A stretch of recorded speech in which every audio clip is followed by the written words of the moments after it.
The 20th century was the bloodiest in history.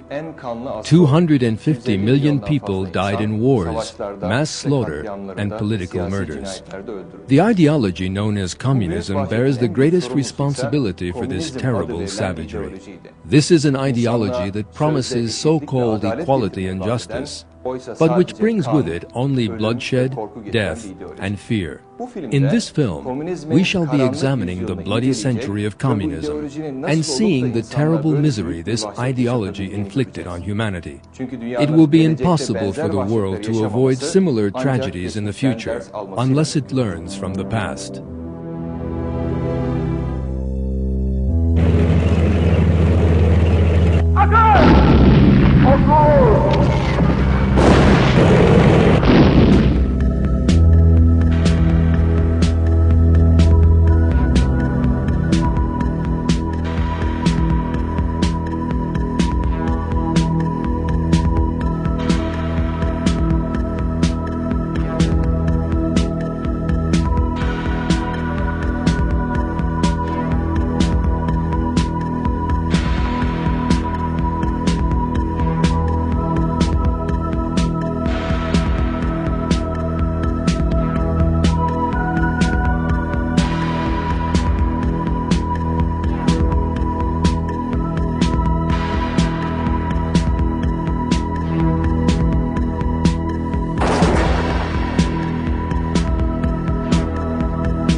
It was the middle of the 19th century.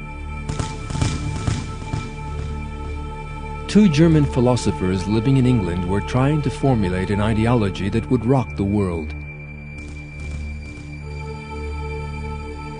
The first time they revealed their ideas was in the Communist Manifesto, which had been published some time before.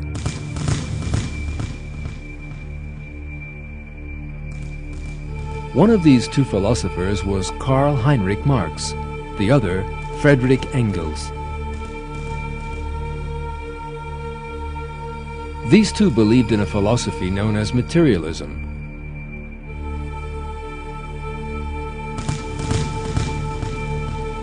Which claims that nothing exists apart from matter. Actually, materialism was an ancient dogma which had been put forward by the Greek thinker Democritus. During the French Revolution, however, a number of European thinkers took materialism back off the shelf, dusted it off, and began to propagate it again.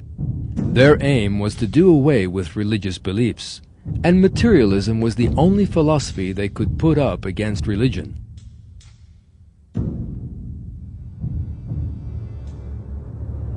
While supporting materialism on the one hand, Marx and Engels turned to a method known as dialectics, which claimed that conflict was the basic law of nature. For that reason, their theories came to be called dialectical materialism. Dialectics was a hypothesis maintaining that all development in the universe comes about as a result of conflict. The two philosophers attempted to interpret the history of the world in terms of dialectical materialism. Marx wrote books on history and economics, attempting to make these conform to that dogma, and Engels did the same for science and philosophy. Furthermore, Marx tried to see into the future. In his view, the industrialized nations of Europe would shortly undergo bloody revolutions as a result of the dialectical principle of conflict. The working class, oppressed by the capitalists, would rise up and seize power, after which a communist system would be established. The concepts of religion, morality, and the family would have no place in this communist society. Marx and Engels were faced with a major difficulty, however. They viewed human history through the lens of dialectical materialism, even if they had to distort that history in the process. But what about natural history? How had living things come into existence? There simply had to be a materialistic answer to that important question. That answer was provided by another ideologue, again living in England at the time.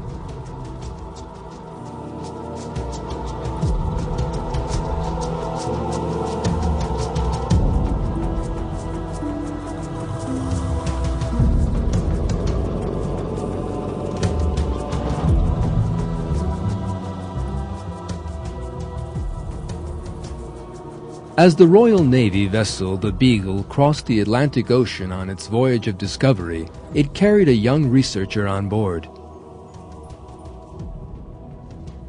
Charles Robert Darwin. After the long voyage on that ship, he returned to London in 1836. He spent the rest of his life trying to formulate a theory to explain how living things came into being.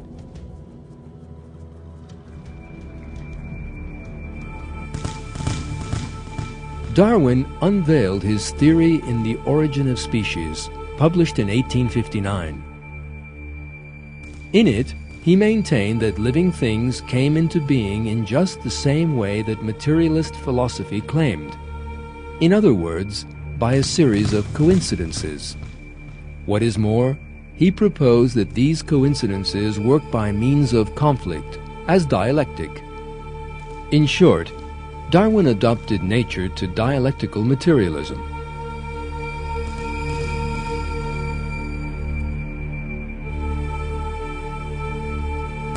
Darwin's theory had no scientific foundation.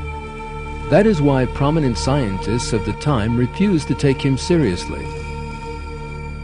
Apart from two people, Karl Marx and Friedrich Engels. Just 1 month after the publication of The Origin of Species on December 12, 1859, Engels began a letter to Marx with the words, "Darwin, whom I am just now reading, is splendid." A letter from Marx to Engels shared the same excitement. These last few weeks I have read all sorts of things, among others, Darwin's book of natural selection. This is the book which contains the basis in natural history for our view.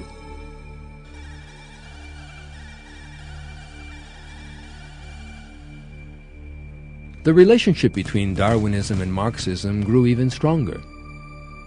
Marxists adopted the theory of evolution as their own scientific foundation.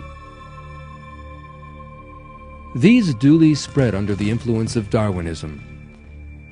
The books of Marx and Darwin appeared together in communist posters of the time.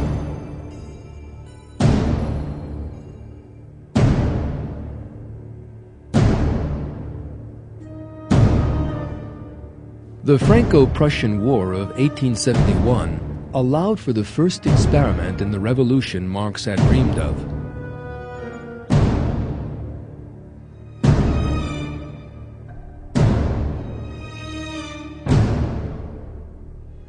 France was defeated, and the imperial administration overthrown, leaving a power vacuum. The Marxists seized their opportunity. Together with other small socialist groups, they provoked an uprising in the capital, Paris, and established a commune, an administration based on communist principles. Under the new regime, Paris turned into a city of terror. Churches and government buildings were torn apart.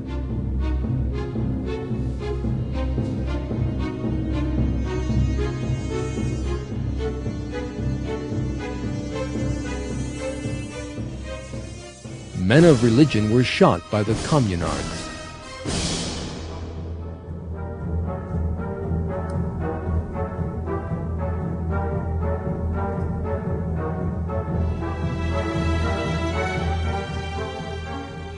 The streets were filled with barricades.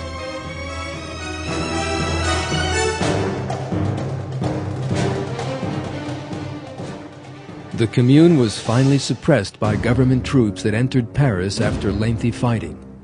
The first experiment in communism had left 18,000 dead behind it.